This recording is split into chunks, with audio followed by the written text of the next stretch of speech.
I'm Jim Cuno, president of the J. Paul Getty Trust. Welcome to Art and Ideas, a podcast in which I speak to artists, conservators, authors, and scholars about their work.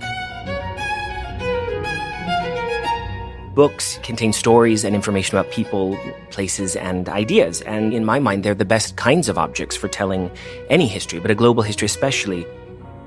In this episode, I speak with Bryan Keene about his new book, Toward a Global Middle Ages.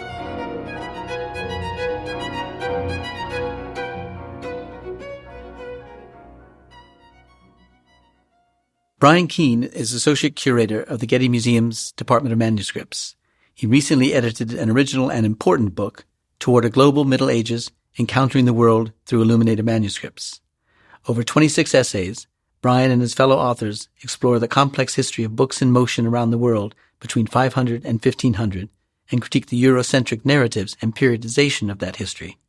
To discuss the rich and provocative contents of his book, I recently met with Bryan in our podcast studio at the Getty. Bryan, thanks so much for speaking with me on this podcast this morning. Let's start from the beginning. What was the inspiration that led to the publication of Toward a Global Middle Ages? Jim, thank you for having me. I wanted to begin by acknowledging that the land and the waters around the Getty Center and Villa are the traditional, ancestral, and unceded territory of the Tongva, Gabrielino, Tataviam, and Chumash peoples, and to humbly pay respects to the ancestors, elders, and relatives of these groups, past, present, and emerging. I felt that this is an important place to begin because later in our conversation, I hope we can talk about future projects that evolve from this publication and ways that our Department of Manuscripts is involving Indigenous communities to tell a broader story of the global Middle Ages than we were able to do even in this book. But to answer your question, Toward a Global Middle Ages, as with most projects here at the Getty and in manuscripts more specifically, began by thinking about ways to make the past relevant to our audiences today. So in the basic sense, this publication was an outgrowth of a series of exhibitions, public programs, and scholarly convenings. In fact, the kernel for this larger series emerged in a job talk that I gave for the position in the manuscripts department. At that time, I pitched a very small exhibition that looked at the permanent collection and the ways in which Europeans imagined the world and their place in it. But I'm really grateful that Elizabeth Morrison, senior curator in my department, and Kara Kirk in publications encouraged me to think bigger, to include more aspects of world history. And really through a collaboration with local colleagues, we were able to tell a truly global history of the medieval period of 500 to 1500 with loans from local museums that included works from Africa, Europe, Asia, and the Americas. So this was an interest of yours that you brought with you to the Getty.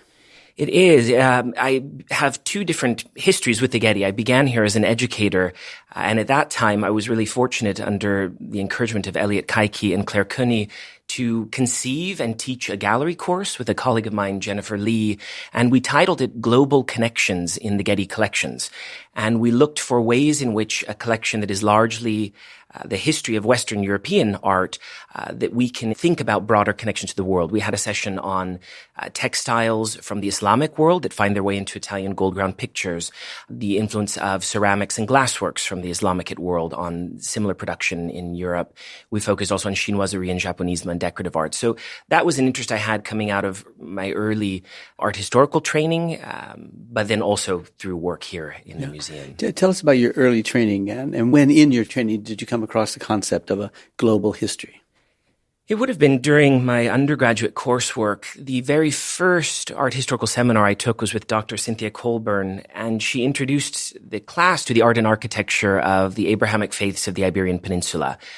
That course was both intimidating and inspiring. It sparked an interest to connect with my family's heritage in Spain and in Central America. So I traveled and studied abroad in Spain, specifically spent a lot of time in Cordoba looking at the architecture of the cathedral, the great mosque. And it was the capaciousness of Islamic art that would allow connections between southern Spain, southern Iberian Peninsula, and the vast Umayyad world of North Africa and the Middle East. So that was really the earliest introduction. I think one of the most important works was reading Deepesh Chakrabarty's book on provincializing Europe. That certainly, since most of my training was in European history and art, provided another optic for thinking about the past that didn't have to end up in Europe or revolve around European history or events at all. I'm interested in when you were talking about how you first thought of an exhibition that might take place here at the Getty that you could organize that would reveal these relationships between different cultures, because we often think of the Getty as having little access to them because we are a European-centric collection in the Getty Museum. But you're talking about where the imprints of these other cultures are felt or made in the works of European artists. That's right. There are certainly, in the manuscripts department especially, a number of objects that were produced either on the peripheries of Europe or from worlds entirely distant from Europe. I'm fortunate to work with a permanent collection of manuscripts that has objects from Tunisia, Egypt, Ethiopia, post-conquest Peru, the greater Byzantine world, Armenia, Safavid Persia. So already that portion of our permanent collection has allowed for broader global explorations. We have a manuscript in the collection that had rarely been shown until a few years ago that tells the story of a Christian prince in the land of India. And I became sort of wrapped up in that textual history, reading as many translations of this text as possible, and was excited to learn that the tale of this prince called Josaphat derives from Indian sources. The tale speaks of a prince who was isolated in a palace all of his youth, but eventually encounters old age, sickness, and death, and converts to Christianity. And that tale was presented for European Christian readers, but the name of the protagonist, Josaphat, is a transliteration of Bodhisattva in Sanskrit. So there are so many opportunities, I think, through the pages of books or even through collections of European art to begin to think about broader networks, connections, comparisons. I want to get back to the concept of the global history itself. There are various ways, I think, of approaching this concept of global history. The global history of a particular phenomenon, for example, the history of tea or of cotton, or the global history of a particular time period, what happened, for example, everywhere in the world in the 16th century or the 19th century. You've chosen a hybrid. You say what happened in illuminated manuscripts during the Middle Ages. Is that a fair way to put it? That is. And to follow up on your discussion of tea, there's a wonderful recent study about the medieval history of tea and the words that we use for tea. In fact, that those communities that had water route connections to China used the word tea, and those communities that were connected over land used the word cha or chai. So chai in Iran and tea in England. And manuscripts, in fact, reveal those histories. With Toward a Global Middle Ages, the author team was really interested in a twofold approach that sought connections on the one hand, physical connections between people, ideas, and places, but that also explored comparisons on the other. So a hybrid methodology indeed, that on the one hand addresses the styles, structures, and supports of manuscripts, but on the other hand, thinking about the bound, rolled, and folded textual objects in visual history. We needed to focus on some aspect of the vast medieval period, and I think the pages of books allowed us to do that. Mm-hmm. How does one train to write such a history? That is, in your training as an art historian, especially as a typical training for such a history would take a command of multiple languages and histories. I'm assuming you were trained as a medievalist with a specialty in illuminated manuscripts. Maybe I'm wrong. There's many different pathways one can take to begin to write such a history. My background is indeed in art history, but also in Romance linguistics. And so I was drawn from a very early period to books because they contain the visual images that I love so much, but also texts in a range of languages. My dissertation, though, concerned illuminated manuscripts in 14th century Tuscany, choir books specifically in the city of Florence. So a very isolated study. But even within that study, there were opportunities to explore the trade in textiles. Many of the books include textiles from Mamluk Egypt, or that have bindings inspired by book bindings in Coptic Egypt as well. So even with very specific studies, one can, I hope, with a little bit of creativity or digging, think more globally. Fortunately, at the moment, there are a number of graduate programs that are thinking about teaching and preparing students to work in global medieval history, which does, as you say, require a considerable number of languages beyond the Latin, German, French, and Italian that a Western European medievalist would need, but also thinking about the possibilities of studying Arabic and Persian, or if you're studying Ethiopian languages and histories, to think about Ge'ez.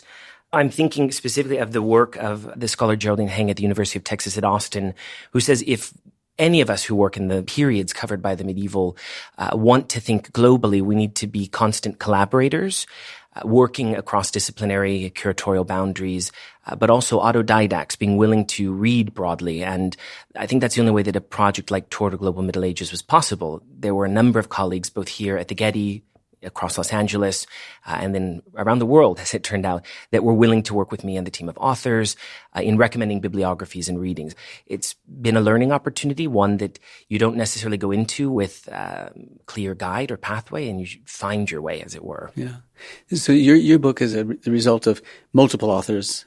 Is that the way to do it? Because then you're bringing multiple expertise into a single volume, as opposed to a single author trying to sort of embrace the entire history of some phenomenon happening in the world at some time.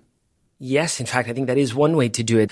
With Toward a Global Middle Ages, I will say it was our research assistant in the department, Morgan Conger, who throughout the entire process worked with me to ensure that we had a range of perspectives in the volume, men and women, queer identifying individuals, people of color, scholars at all ranges of their academic careers, junior and early career researchers, as well as senior and established scholars, affiliated and unaffiliated scholars. I think it's that range of perspectives that allows us to think very broadly, openly, to have debate about the concepts. I won't say that we all came away with a consensus about what a global Middle Ages is, and I'm very open to that debate in dating conventions, debate in naming, debate in terminology. I think that's healthy and necessary for the field in order to move all of these disciplines forward. How did you bring all the authors together? Did you have convenings here at the Getty, or did you just do it by post? I'm grateful to the education department who allowed me to host a series of symposia, also study days, sessions with graduate and undergraduate students, and also high school students. And it was through those gatherings that an author list was determined and other authors recommended to me. Some of the authors who are in the volume are individuals whose work I've known for many years and was really excited and eager to work with. There are a few individuals whom I've never met and look forward to meeting still in the future. And then there were a number of other names that were presented to me. We had the time to think creatively about the project. We weren't bounded by an exhibition opening as other catalogs or publications may be. Mm-hmm. Now, books are portable objects, of course, and therefore they're likely to offer traces of contact between different cultures through their texts, as you point out so admirably in the book, but images and materials too. So are books especially fruitful as sources for writing a global history because of their portability? Absolutely. And I'm thinking even about the title of this podcast, Art and Ideas. Books contain stories and information about people, places, and ideas. And in my mind, they're the best kinds of objects for telling any history, but a global history especially. When the protagonists or the supporting characters travel, or when the resulting manuscript itself moves, I think we as readers are inspired. I think the encounter with books presents us with new perspectives, new ideas, and in the best sense would encourage us to travel when possible. But I always love telling stories and hearing stories from other people's. And for me, it is looking at the stories within books and what they meant for a people and a place at a time, and how those stories and ideas change over time.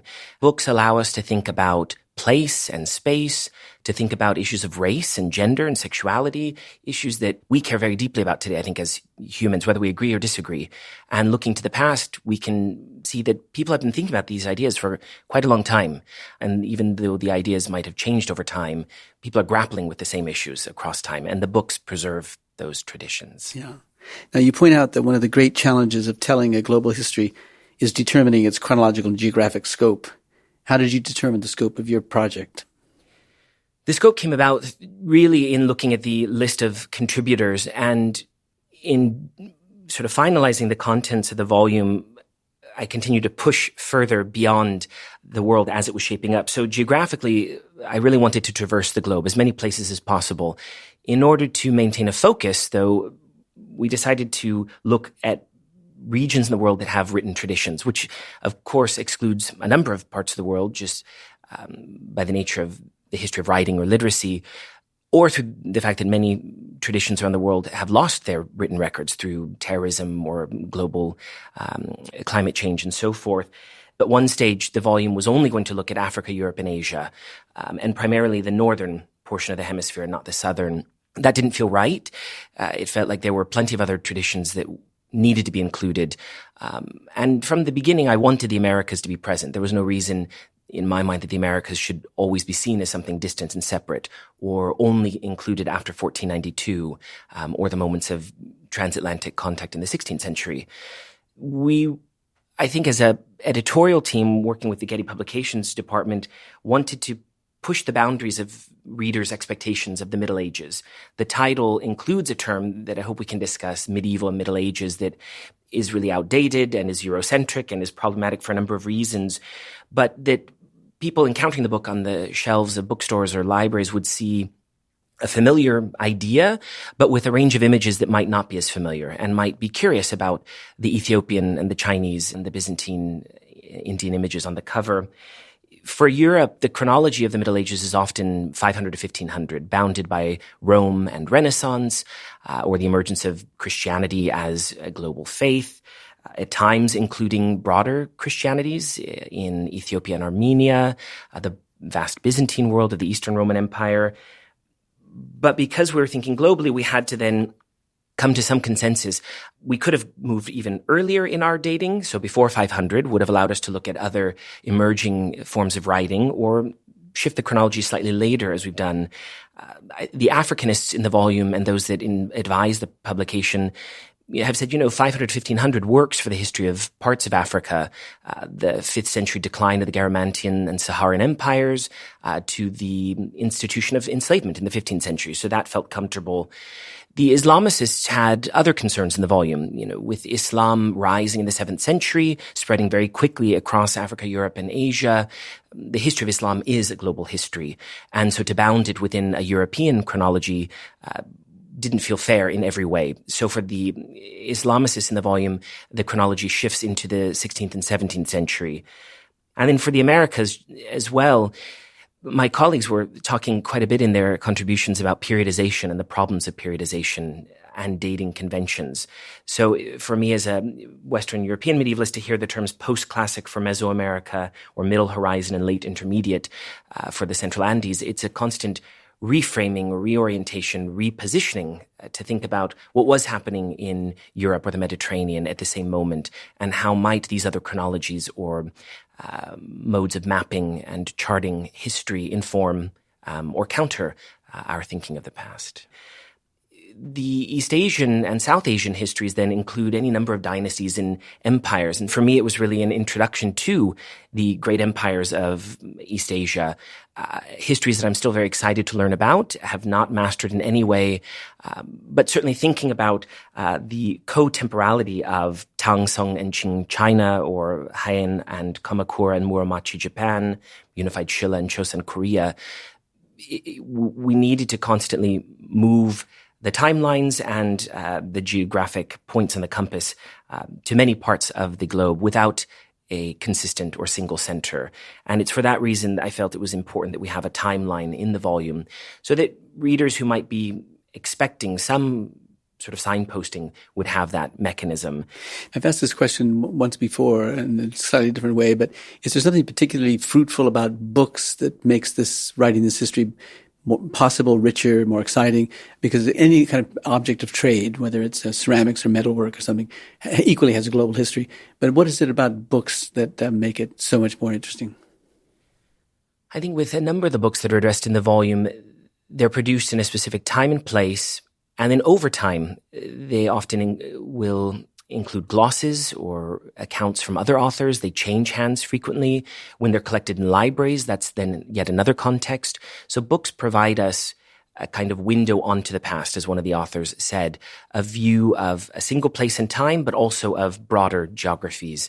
I think with books, we're able to, because of the range of disciplines and specializations that work on the history of the book, address a broader swath of human history. So this volume includes specialists of art, of history, language, literature, philosophy, codicology, the making of books, paleography, the history of handwriting, the archaeology of the book or conservation of the book. So the book as an object allows for the study of so many different disciplines. And I think it's through that cross-disciplinary perspective we're able to glean a richer perspective of the past. Yeah. Now you say that a truly global account of the Middle Ages must acknowledge the place and contribution of confessional communities. Why is that necessary to say, and how do you define Middle Ages? In thinking about confessional communities, religious groups, Christian, Jewish, Muslim, Buddhist, Hindu, Jain, and many others, I was reminded of a phrase that I saw in the History Museum in Sweden that is, if you don't know you have a history, it can be hard to believe you have a future. And I love that idea because so much of my early training in Mediterranean history was about Christianity and Islam. And it was only later in graduate coursework that I was presented with the histories of the Jewish communities and the Jewish diaspora. For a number of confessional groups across Africa, Europe, and Asia, there are histories of migration, of enslavement, of persecution that I feel are really important to bring to the front of medieval studies, which is why the history of Judaism and Hebrew book illumination is important, as is the history of Hindu and Jain illumination in India, for example.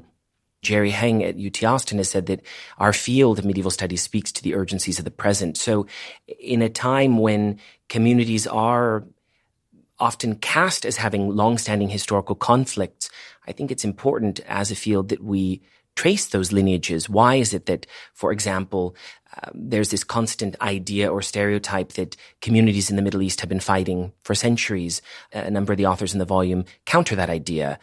The director of the Smithsonian's National Museum of African Art, Gus Casely-Hayford, has said that one reason that we embark on writing global histories, especially of the medieval period, is to ensure that counter-narratives become the countervailing narratives. So narratives about marginalized people or communities would then come to the fore and hopefully inform a new understanding of the past. It's not then centered on dominant forms of maybe oppressive or hegemonic histories. Yeah. The term Middle Ages, you defined it for us, but why is it meaningful anymore? Why are we using it? Well, it's interesting. I'm very pleased that our director, Timothy Potts at the museum, used the term Illuminated Ages in his preface. This is a term that we've talked about in the department. You know, while the Middle Ages is problematic, an even more problematic term is Dark Ages, which we never want to use. It's problematic, as I've said, because for Chinese history, we might look at an imperial past, or for Islamic history, a golden age that is not bounded by the term medieval. Jill Caskey, one of the contributors to the volume, reminds readers that medieval is not only an 18th and 19th century term, but is in its origin a Tuscan 14th century term. We can go back to Petrarch, looking at this moment of awakening, a middle period. And there have been a number of individuals in the volume and that we cite in the volume that have asked that we throw out the term entirely. Jerry Heng, whose work I'll continue to praise, has said we should speak of early globalities that are not bounded by periodization, titling, and so forth. But at the moment, we don't have a better term. And so I think there are those that still hold on to it because it's recognizable, it suggests something, and even if that something that it evokes is not what we truly believe it is or want to counter, it is a starting point nonetheless. So when my parents and family picked up the volume, they were really excited to learn about castles, cathedrals, and crusades. But I think that by encountering the Aztec, the Maya, and Austronesia, the Indonesian book traditions, I think they were pleasantly surprised and I hope inspired to continue to rethink it. So I would argue that we should do away with the term, but until we have a better term, I'm not advocating for another naming convention. Well, let me ask the question, which is, why should we care about the Middle Ages? The Middle Ages continues to be leveraged quite a bit in the present. One of the most important dialogues that I'm seeing among medievalist colleagues is the ways in which white nationalists, for example, or other radicalized groups are leveraging ideas, outdated and racist ideas about the past in the present. A number of the authors refer to the events in Charlottesville from 2017, where a number of individuals brandished Crusader-era shields and chanted mottos of anti-Semitism and racism through film, through social media, through even news media. We're seeing medieval imagery coming to the fore. A few years ago, we welcomed Sarah Lipton and Hussein Fancy to the Getty to talk about the parallel histories of anti-Semitism and Islamophobia. And both of the speakers, specialists in their respective fields, were able to talk about political cartoons from World War II to the present that drew upon medieval Christian European ideas about Jews and Muslims and perpetuated those stereotypes in very painful and violent ways for communities. As a queer individual, I see this happening as well, where communities, academic, religious, and others continue to ascribe to the idea that We need to return to a medieval idea of gender or marriage or sexuality.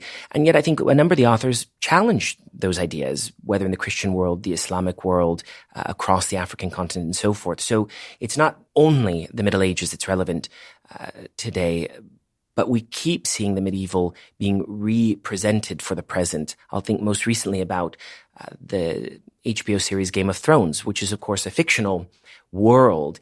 And yet it was because my department received years of emails from the public asking, what's medieval about Game of Thrones? Why does it feel medieval? What's real or true about that we embarked on a massive social media campaign to try to tease out those aspects of the series and the book on which it's based that are true to history, others that are purely fantasy, and then to try, whenever possible, to counter what we feel are these problematic stereotypes or prejudices that emerge from a sort of Eurocentric idea of the medieval world. And you write about the intermediality of the book. What do you mean by that? That was a term I was pleased to learn through the peer review process. I had heard the term sort of batted around, and we know about materiality, sort of the physical study of objects. Intermediality refers to the relationship between media or mediums, the interconnectedness of forms of communication. I was really pleased that a number of the authors were thinking beyond the pages of the book. And in fact, we almost called the publication Beyond the Pages of the Book. So one of the authors is looking at the relationship between painted and printed books in East Asia. That's Soren Edgren.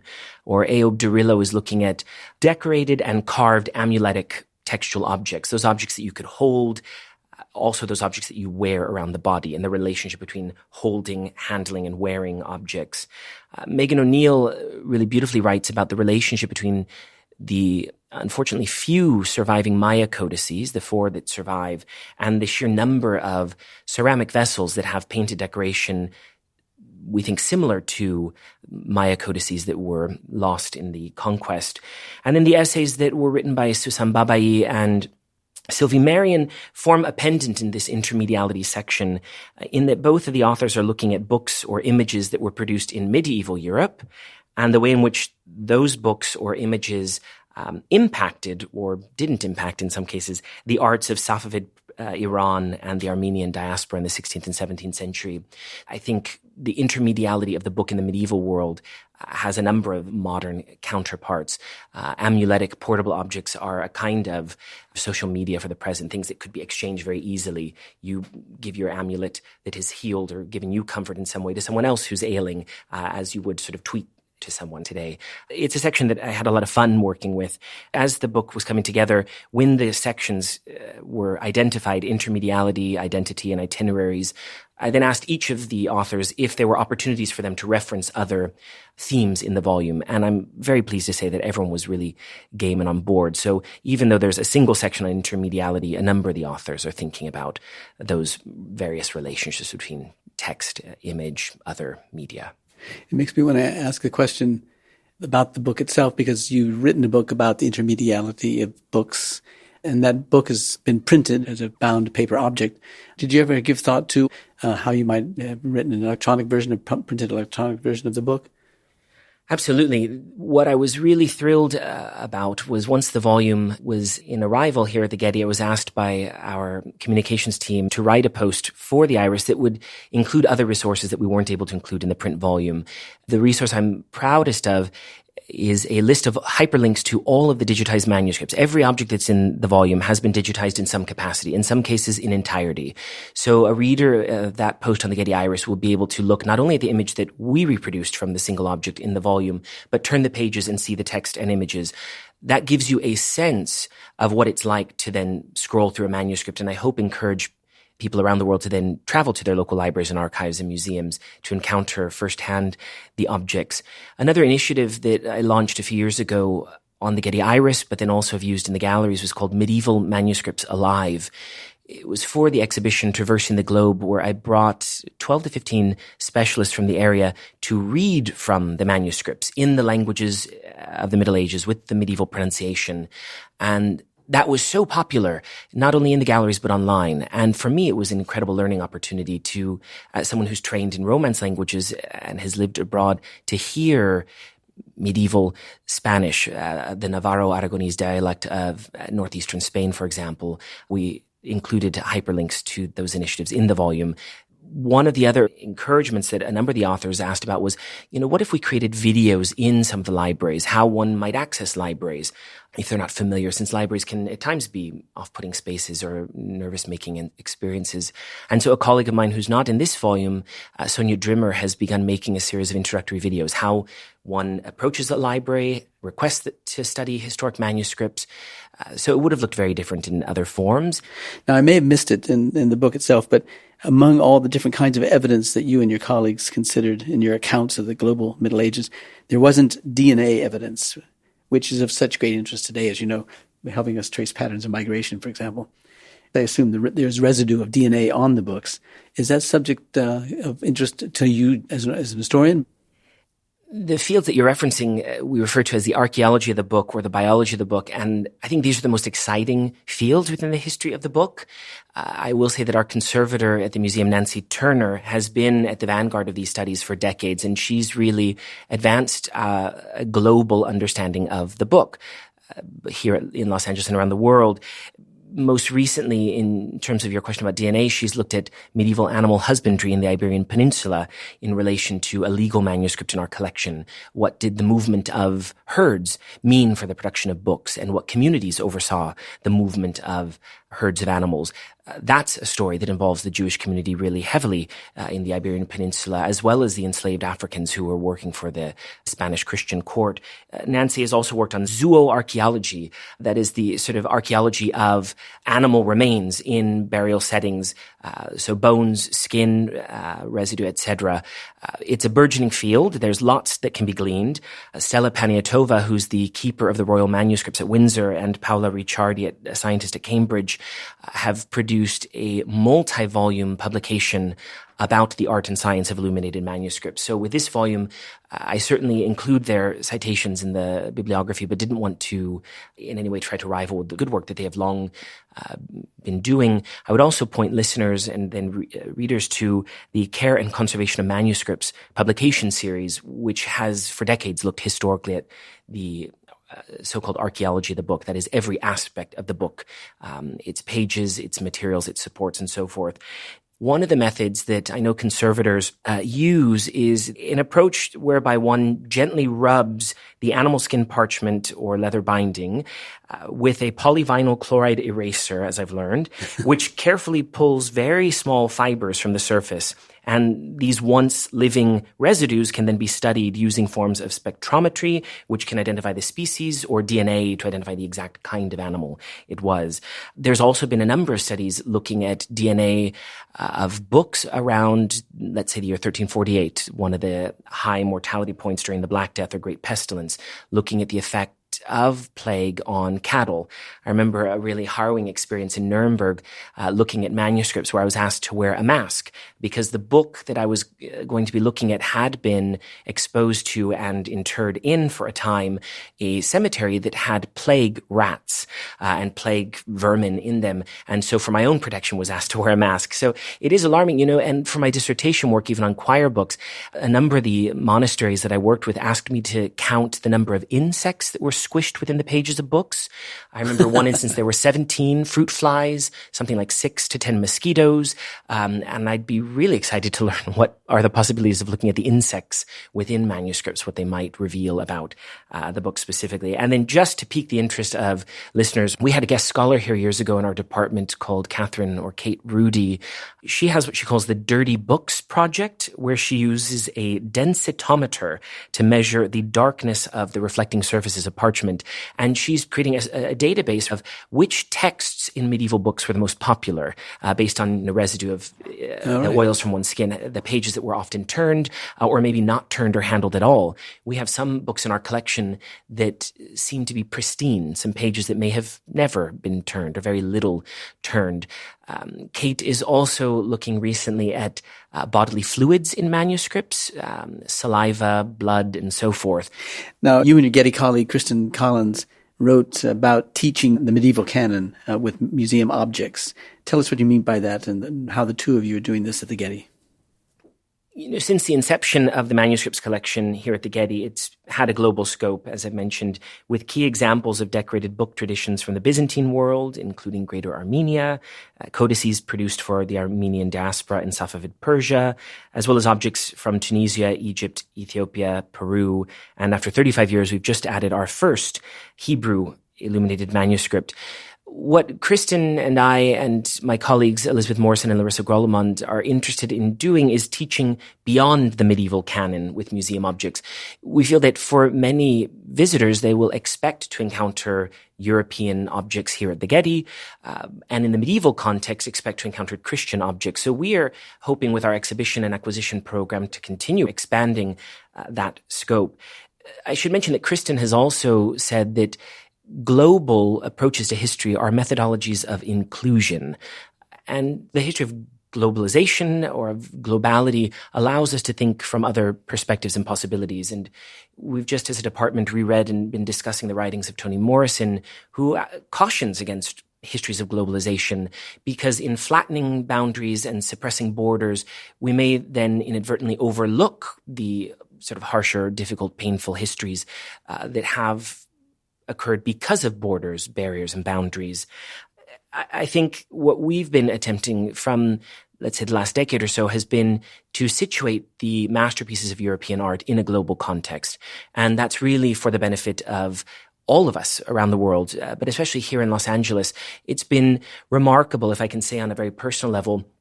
There are a number of security officers of Armenian descent who ask our department constantly when Armenian objects are on display, and they work with their supervisors to be on rotation in our galleries to speak about the objects. And I've heard on a number of occasions these officers reading from the books. That is one of the greatest joys, I think, as a curator or museum worker.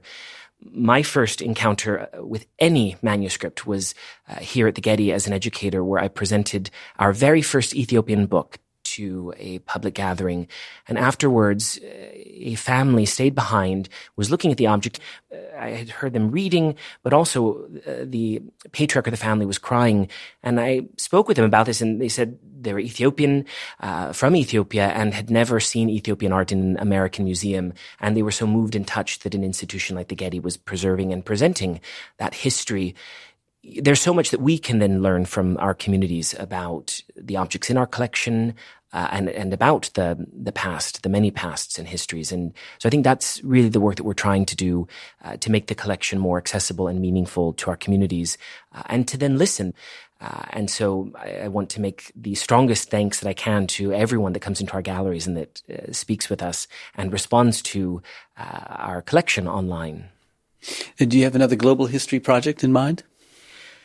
There are a number that are in the works. I'm pleased to say that with my colleague Larissa Grollemond, we've been meeting with members of the Tongva, Chumash, and Tataviam communities to think about an exhibition project that we're tentatively calling Stories of These Lands.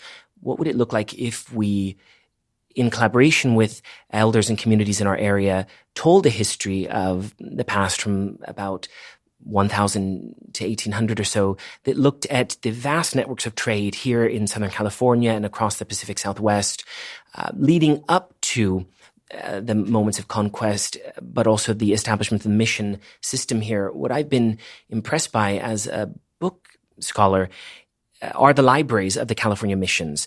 And these libraries are part of the colonial enterprise. A number of them, the books that are in the libraries, include inscriptions that were written by Indigenous converts, or that provide insights into Indigenous histories of the past.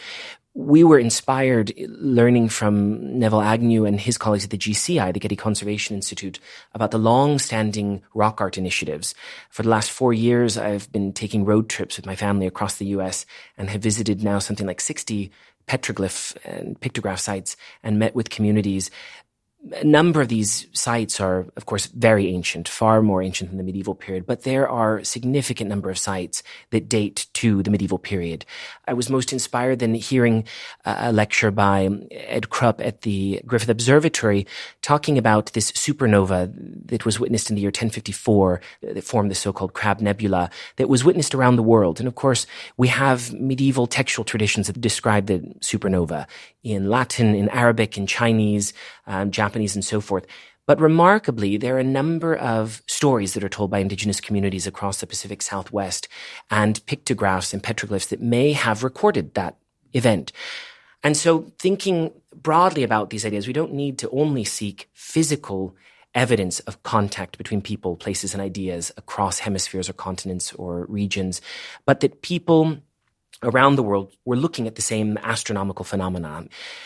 I will say also, Morgan Conger put me onto the work of Mike McCormick. The Harvard Ice Core project has really blown my mind in every way.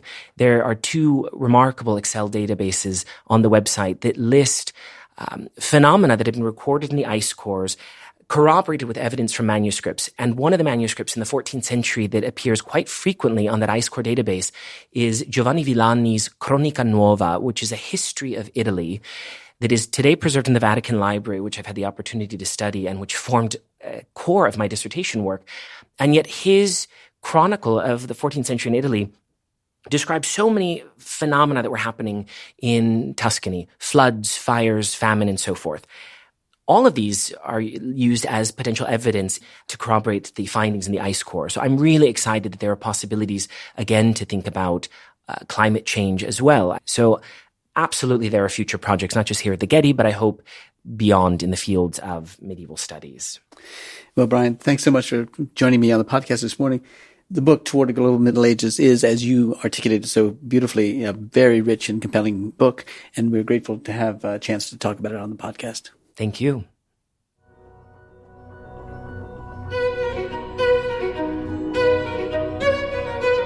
This episode was produced by Zoe Goldman, with audio production by Gideon Brower and mixing by Mike Dodge-Weisskopf. Our theme music comes from the Dharma at Big Sur, composed by John Adams for the opening of the Walt Disney Concert Hall in Los Angeles in 2003. It is licensed with permission from Hendon Music. Look for new episodes of Arts and Ideas every other Wednesday. Subscribe on Apple Podcasts, Spotify, and other podcast platforms. For photos, transcripts, and more resources, visit getty.edu/podcasts, or if you have a question or an idea for an upcoming episode, write to us at podcasts@getty.edu. Thanks for listening.